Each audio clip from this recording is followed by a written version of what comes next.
याद करिए 16वीं सदी तक भारत का वैभव दुनिया के अंदर अग्रणी था।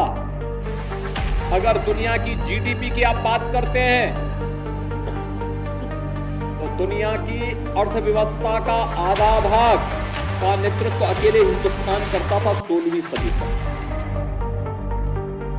इतना समृद्ध भारत था और यह तब था जब कई सौ वर्षों तक लगातार विदेशी आक्रांताओं के आक्रमण को यह झेलना था और लगातार फिर किस स्थिति में यह पहुंच गया था। आपने भी वह दृश्य देखा है फोटोग्राफ के माध्यम से।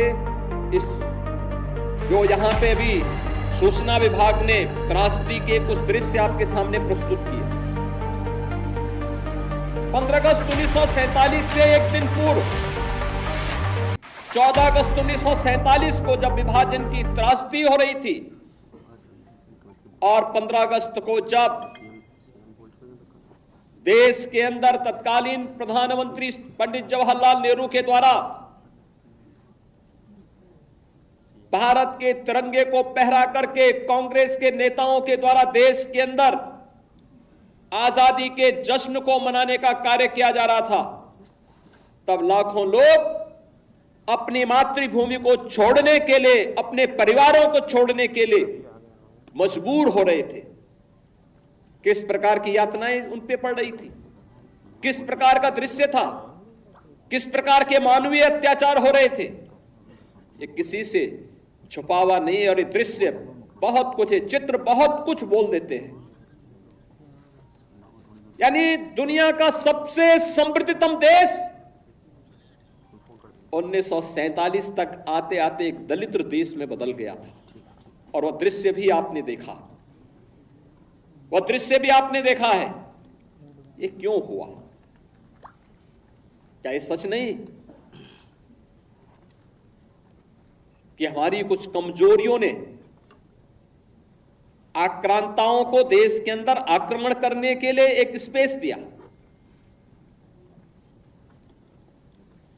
और जो गलतियां इतिहास के उन काले अध्यायों में हम सबके सामने कैद है, क्या वही गलतियां चुनाव के समय राजनीतिक नेतृत्व देश के अंदर इस प्रकार की गलतियां राजनीतिक दलों के द्वारा नहीं की जाती है? ये जाति के नाम पर विभाजन की त्रासदी